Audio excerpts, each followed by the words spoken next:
بیان کرتے ہیں اور میں سمجھتا ہوں کہ وہ چیزیں ایسی ہیں کہ اس پر مزید تحقیق ہونی چاہیے اور اس گفتگو کو جو یہ چلتے چلتے بات کرتے ہیں اس گفتگو کو آگے بڑھانا چاہیے. ویسے تو بہت ہیں بٹ نقی صاحب 3 آبزرویشنز آپ کی جو ہیں جو آپ کے کامنٹس ہیں دے آر چونکا دینے والی ہیں. They are outstanding. And I've also been wondering about those things جس کا آپ نے ذکر کیا ہے. ایک تو آپ نے جو ذکر کیا ہے کہ غالباً صفحہ 165 پر آپ نے لکھا ہے اور آپ نے چونکہ جوہری صاحب ذوالفقار علی بھٹو کا ذکر کیا اور بڑی باتیں کی.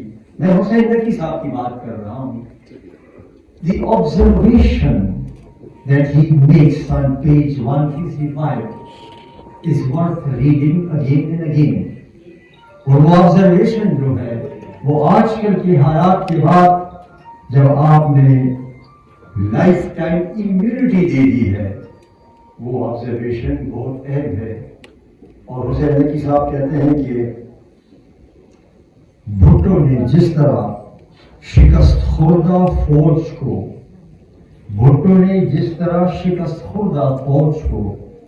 ریسٹور کیا اس سے جمہوریت کو بہت نقصان پہنچا. Imagine, this is a comment. It's a very perceptive comment. Not everybody can comment like this in writing.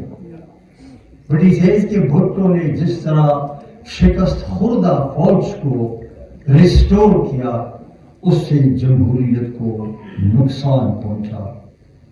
اور you know, this is a subject which should be close to the hearts of all Democrats.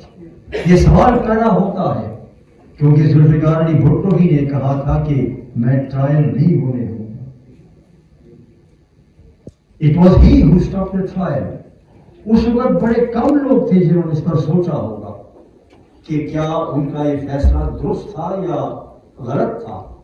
حسین نقی کی نظر میں وہ کہتے ہیں کہ اس سے جمہوریت کو نقصان پہنچا. Bhutto should have held those responsible, should have held them accountable.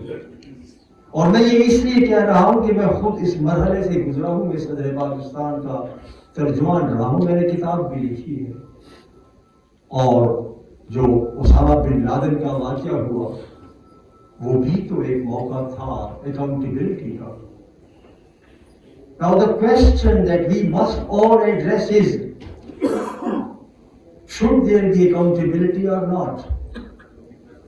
بعض لوگوں کا خیال یہ ہے تو بحث ہو سکتی ہے کہ اگر آپ اکاؤنٹیبلٹی کرو گے تو یہ ادارہ کمزور ہو جائے گا.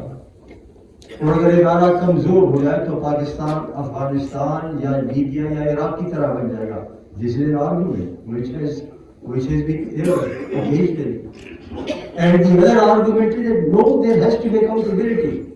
Therefore, 27ویں ترمیم کے بعد ہمیں جس چیز پر سوچنا ہے اور جو حسین نقی صاحب نے اس کو لکھ کر اس سوچ کی دعوت دی ہے وہ یہ ہے کہ اب آپ کو اس اکاؤنٹیبلٹی اور اس خطرے کے پیش نظر کہ ادارہ کمزور ہو آپ کو بیلنس اسٹرائک کرنا ہوگا.